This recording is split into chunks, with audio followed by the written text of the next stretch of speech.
وبركاته.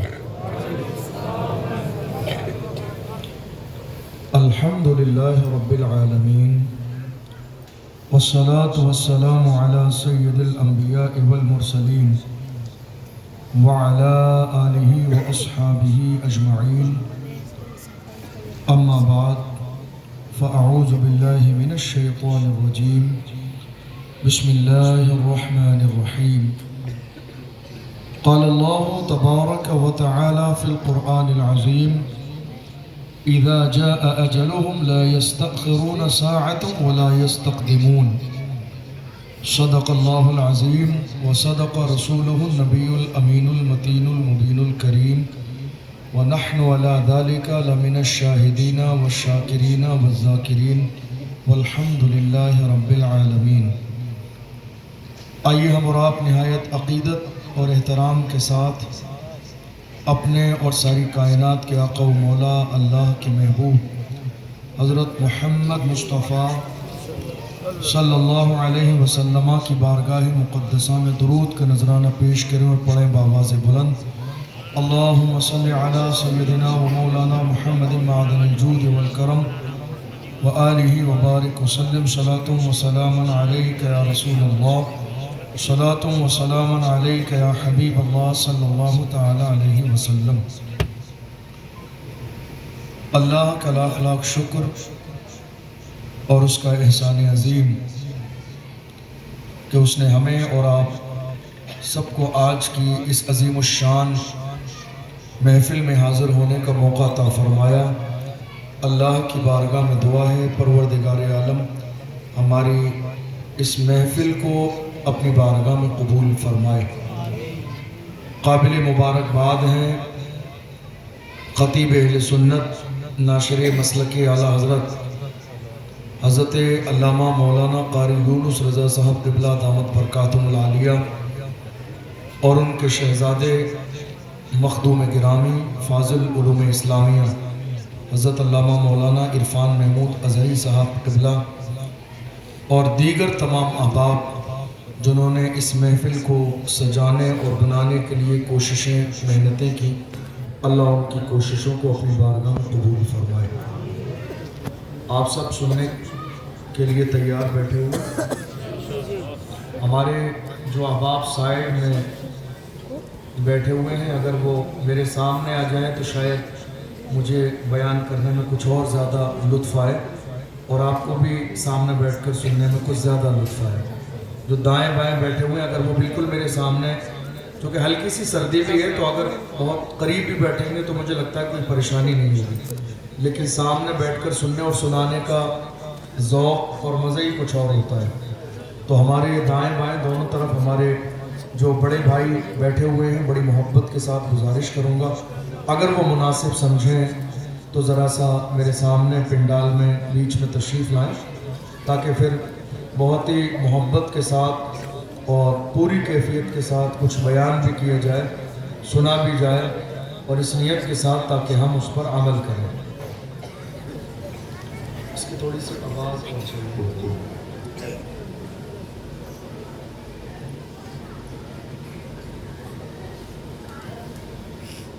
الحمدللہ ہم اور آپ آج اس عظیم الشان محفل میں شرکت کر رہے ہیں. قرآن پاک کی تلاوت بھی ہوئی، اس سے پہلے نعت و منقبت کا سلسلہ بھی رہا، لیکن بہت خاموشی کے ساتھ آپ لوگ اس محفل میں بیٹھے ہوئے ہیں. یاد رکھیے یہ دور خاموش رہنے کا نہیں بلکہ بولنے کا دور ہے.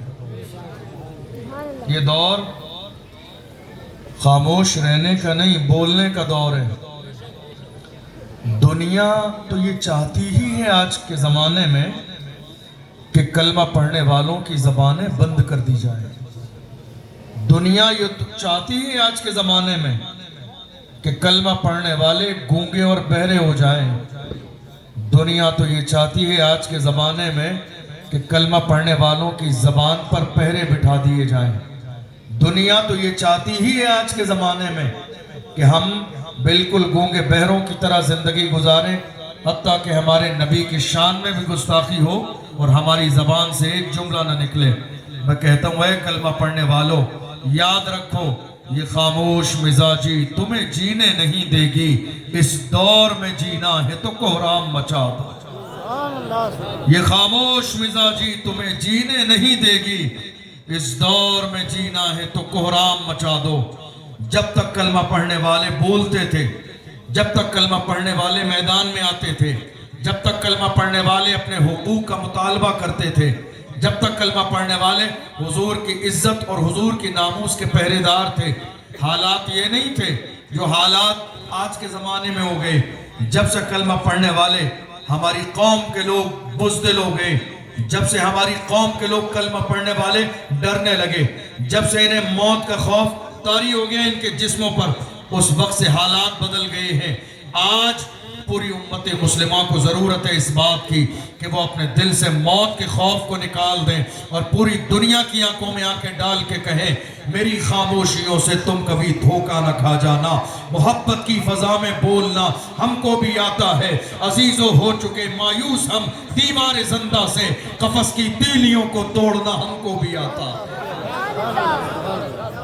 آج ضرورت ہے اس بات کی، آج ضرورت ہے اس بات کی کہ کلمہ پڑھنے والے مسلمان جاگ جائیں، بیدار ہو جائیں اور اپنا رشتہ سب سے زیادہ مضبوط مدینے والے مصطفیٰ سے جوڑیں۔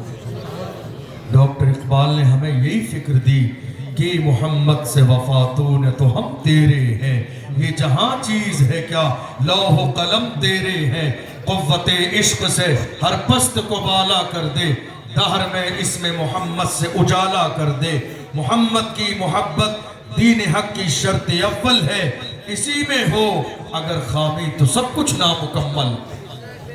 یعنی اگر آپ حضور سے محبت کرتے ہیں، دعویٰ ہے حضور سے محبت کا، لیکن دعوے کے ساتھ ساتھ آپ کی زندگی کا کوئی کام دلیل کے طور پر یہ ثابت نہیں کرتا کہ آپ حضور کے غلام ہیں، تو یقین جانیے دنیا کے تمام اعمال عشق رسول کی بنیاد پر ہی قبول کیے جائیں گے، اور اگر عشق میں کمی ہوگی تو کوئی بھی عمل قابل قبول نہیں ہوگا خدا کی بارگاہ میں۔ اس وقت ہم جس دور سے گزر رہے ہیں، میری بات سمجھ آ رہی ہے آپ سب کو؟ توجہ ہے آپ کی؟ اس وقت ہم جس دور سے گزر رہے ہیں یہ ظلم کا دور ہے، یہ جفا کا دور ہے، یہ آوازیں دبانے کا دور ہے، یہ حقوق پامال کرنے کا دور ہے، یہ ہمارے خون چوس لینے کا دور ہے، یہ ہمارے نبی کی شان میں گستاخی کرنے کا دور ہے۔ لیکن یاد رکھیے گا فرعون کا ایک وقت آتا ہے اور تھوڑے زمانے کے بعد فرعون کا وقت ختم ہو جاتا ہے۔ قارون کا ایک وقت آتا ہے مگر تھوڑے سے زمانے کے بعد قارون کا دور ختم ہو جاتا ہے۔ شداد کا دور آتا ہے مگر تھوڑے سے زمانے کے بعد میں شداد کا دور ختم ہو جاتا ہے۔ حامان کا دور آتا ہے مگر تھوڑے سے زمانے کے بعد میں وہ دور بھی ختم ہو جاتا ہے۔ اسلام کے دشمن ہر زمانے میں آتے ہیں مگر تھوڑے سے زمانے کے بعد میں ختم ہو جاتے ہیں، مگر جنہوں نے اسلام کی سربلندی کے لیے اپنی جانوں کے نذرانے پیش کیے ہیں، دیکھ لو وہ ابو بکر صدیق آج بھی زندہ ہے، وہ فاروق اعظم آج بھی زندہ ہے، وہ عثمان غنی آج بھی زندہ ہے، وہ مولا علی آج بھی زندہ ہے، وہ حسین آج بھی زندہ ہے، وہ غوث الورا آج بھی زندہ ہے، اجمیر میں میرے غریب نواز آج بھی زندہ ہے۔